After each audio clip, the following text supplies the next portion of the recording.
તમે જમવાનું બહુ સરસ બનાવો છો, સાંભળ્યું અમે. અમારા હર્ષવર્ધનને તો તમારા હાથની રસોઈ બહુ ભાવે છે. અને હવે તો અમારા અર્જુન પણ તમારા ફેન થઈ ગયા છે. સરસ. નિર્મળાબેન, આપણી પાસે જો ટેલેન્ટ હોય ને તો એ ટેલેન્ટને સાચવી રાખવી જરૂરી છે. થોડા સમય પછી, એટલે કે ટૂંક સમયમાં તમે તમારા ઘરે જશો.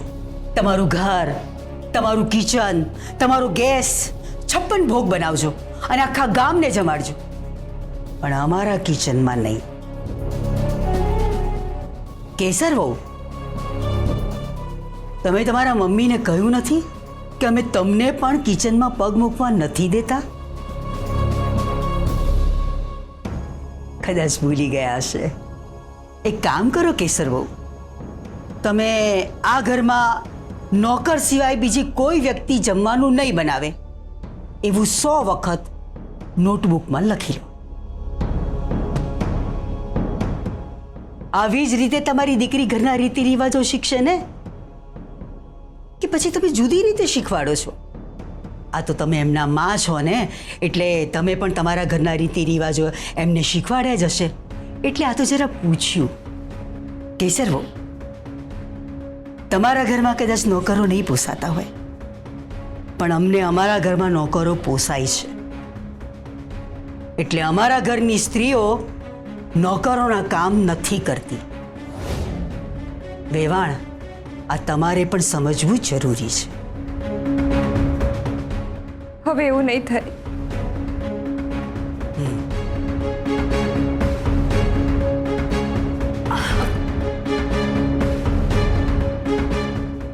અમારે આશરે આવ્યા છો એટલે અમને આશરો આપવાનો પ્રયત્ન ના કરશો.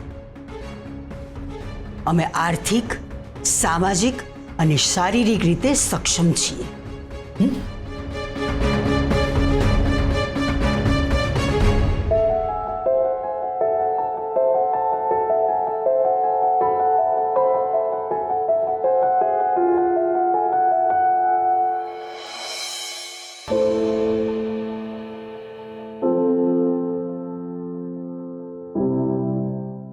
કેસર,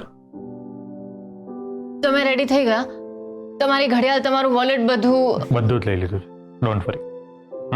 સોરી, પૂજામાં થોડું લેટ થઈ ગયું. ટાઈમ આવ્યો.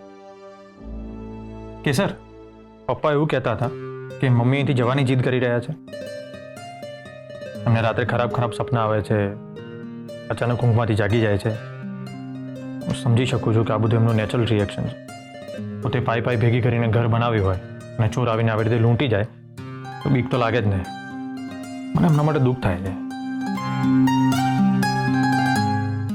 અને મને દુઃખ થઈ રહ્યું છે તમારા અને મમ્મી માટે. તમને કેવી રીતે કહું કે ડેડીએ જ ઘરે ખોટી ચોરી કરાવી છે.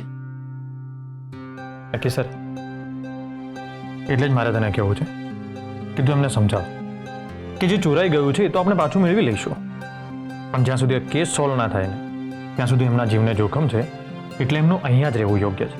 હા, ખોટા કાવતરા કરવામાં શાનું જીવને જોખમ? કાવતરું એટલે ચોર ફરીથી કાવતરું રચી જ શકે છે ને, એમ કહેતી હતી. ફરી એક જુઠ્ઠાણું બોલવું પડ્યું. એક્ઝેક્ટલી. એટલે જ મારે તને કહેવું છે કે તું એમને થોડા દિવસ અહીંયા રહેવા માટે કન્વિન્સ કર. અને મને ખબર છે કે અમારા રાણી સાહેબા એમને કન્વિન્સ કરી જ લેશે. હે ને? ચાલ, હું નીકળું. જય સોમનાથ. જય સોમનાથ. ફોજદાર, હું જેટલી વાર ખોટું બોલું છું એટલી વાર હું પોતાની નજરોમાં ઉતરતી જાઉં છું.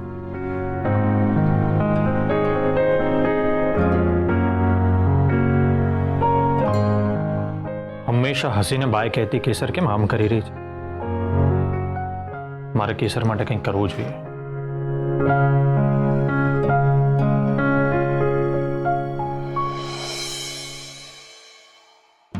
બાકી આ આપણને ના ગમ્યું. હા જસવંતભાઈ, બિલ તમે શું કામ ચૂક્યું? અરે બિલ તો મારા જેવા ખાનદાની માણસે ચૂકવવાનું હોય. અરે બધું ચાલ્યા કરે. ફરીવાર તમે આપી દેજો. હા એ છે. એક મિનિટ.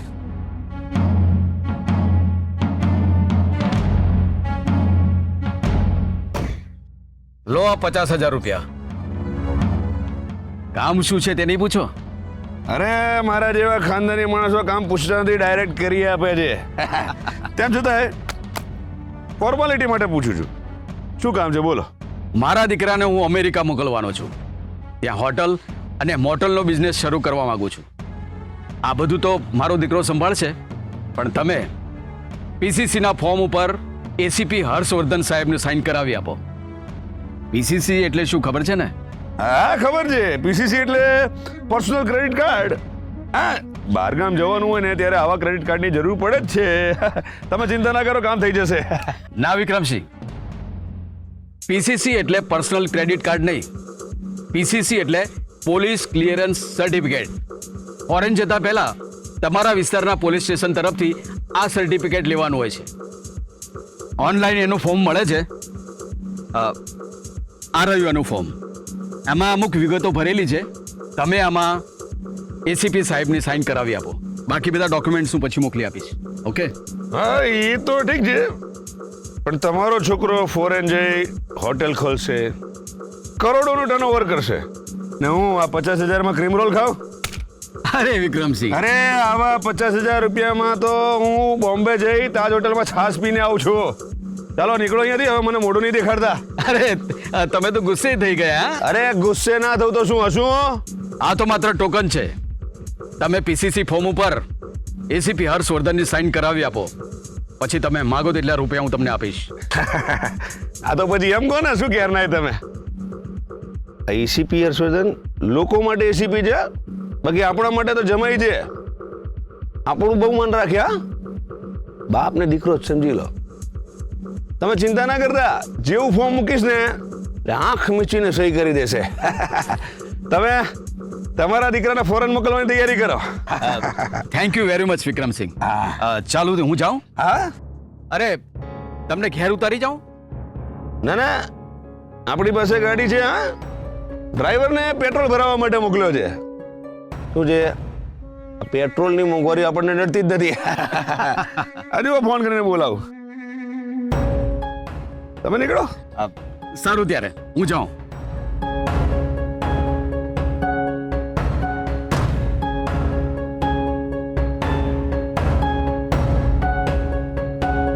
ડેડી, તમે ક્યાં ગયા હતા? તારી સામે જે મીટિંગ ફિક્સ કરી હતી ને ત્યાં ગયો હતો. તારા મમ્મી ક્યાં છે? ભૂખ લાગી છે? તારા ઘરનો પેલો 2 પાઈનો નોકર? પ્રમોદભાઈ નામ છે એમનું.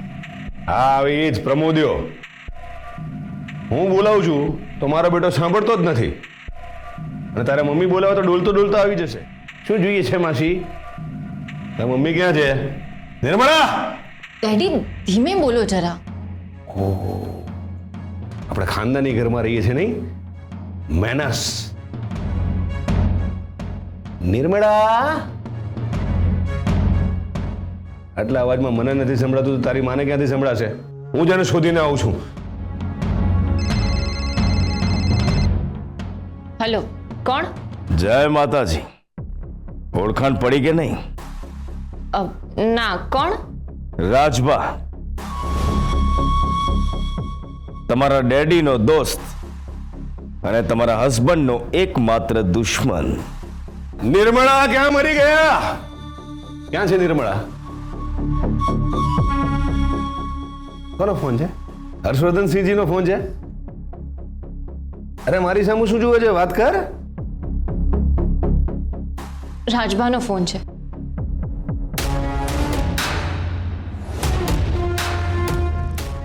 Hello hello. શું શું કહ્યું? કોનો ફોન છે? રાજભા.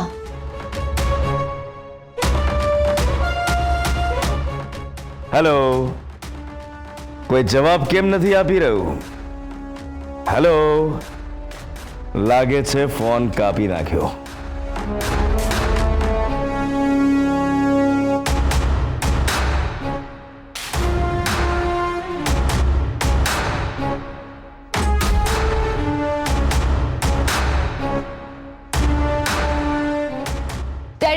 આટલા બધા રૂપિયા તમારી પાસે શું કરે છે? ક્યાંથી આવ્યા? એ બધી વાત છોડ. અનપા વડે તને શું કામ ફોન કર્યો? એ બધું પછી. તમે મીટિંગમાં ગયા હતા ને રૂપિયા લઈને આવ્યા. ડેડી, મને સાચે સાચું કહો, આ રૂપિયા કોના છે? ક્યાંથી આવ્યા? મેં તને પૂછ્યું મને એટલું કે આ રાજભાનો ફોન તારા પર કેમ આવ્યો અને રાજભા જોડે તારો નંબર કેવી રીતે પહોંચ્યો? હેલો હેલો, કટ થઈ ગયો છે. હવે તમે મને કહેશો? ફાલતુ બકવાસ ના કર. મેં પૂછ્યું એનો જવાબ આપ. રાજભા પાસે તારો નંબર કેવી રીતે પહોંચ્યો? અરે મને શું ખબર. ડેડી, તમે ફરી કંઈક કાળું ધોળું કરી રહ્યા છો ને?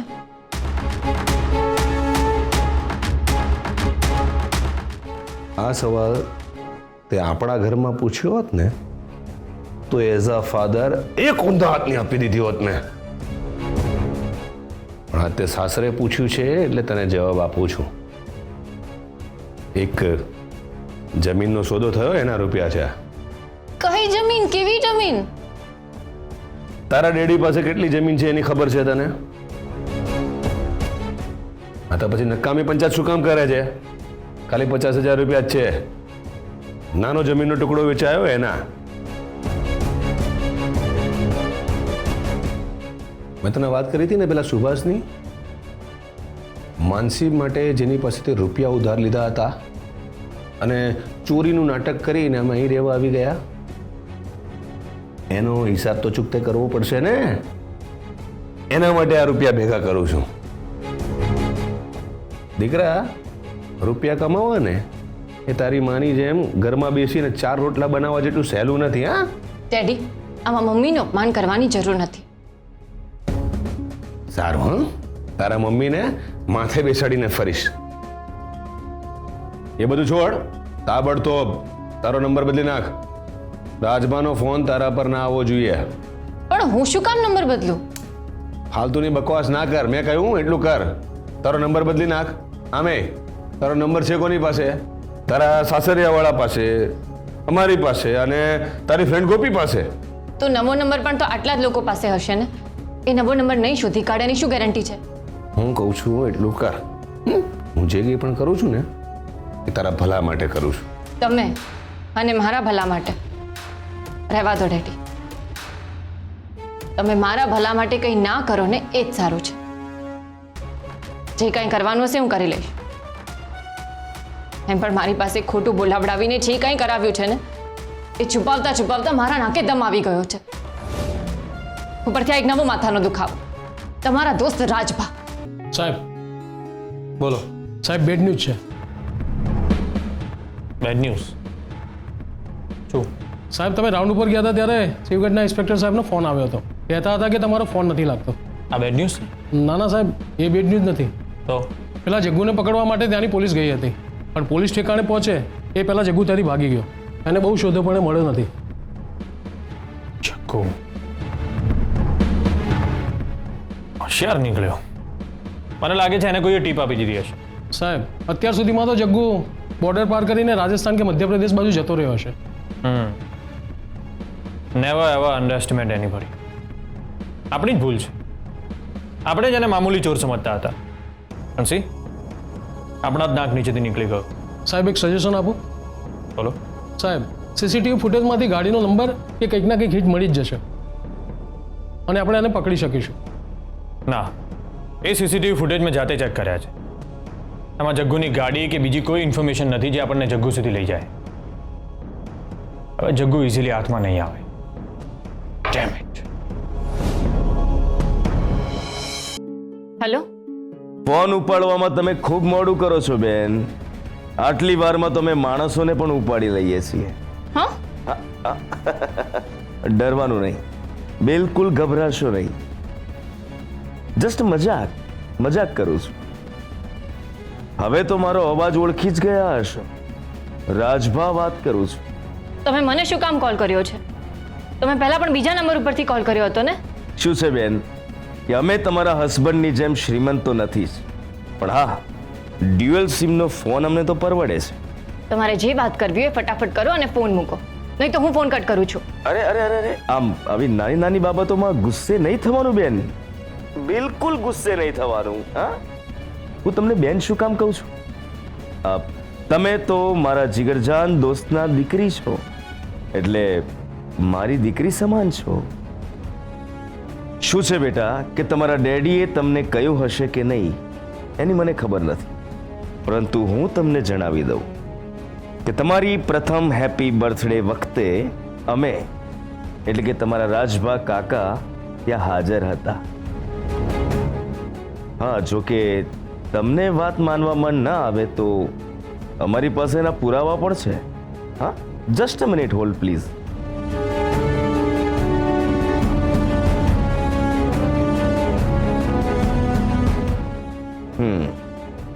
એક ઇમેજ મોકલીશ, જોઈ લો.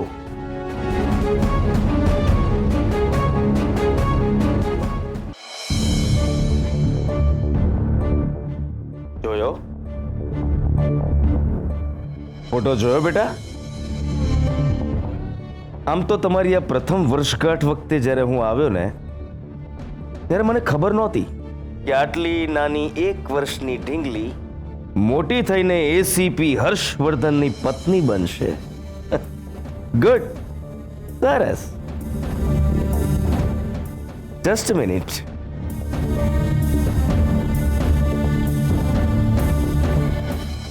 એક બીજી ઇમેજ પણ મેં મોકલી છે, એ પણ જોઈ લો. કુમારી કેસરની પ્રથમ વર્ષગાંઠ 18/8/2004. વાંચ્યું? તમને કહું છું દીકરા, વાંચ્યું? જો તમે વાંચ્યું હોય તો અમારા મનમાં એક પ્રશ્ન ખૂબ કુદાકૂદ કરી રહ્યો છે. મને એનો જવાબ આપશો? શું છે કે તમારો જન્મ 2004માં થયો. જ્યારે હું ત્યાં હાજર હતો તો અત્યારની તમારી ઉંમર કેટલી હશે? જણાવો, બોલો દીકરા. કેસર બેટા, જવાબ આપો. હલો ડેડી, રાજભાને બધી જ ખબર પડી ગઈ છે. શું? રાજભાને કેવી રીતે ખબર પડી? મેં કહ્યું તું ને તારો આ નંબર બદલ. પણ ડેડી, મારી વાત તો સમજો. નંબર બદલવાનો સમય ક્યાં મળ્યો છે? કેસર, શું થયું? અમે એ જ થયું છે, નહોતું થવું જોઈતું. એક મિનિટ, આ જો, એમણે મને આ ફોટો મોકલ્યો છે.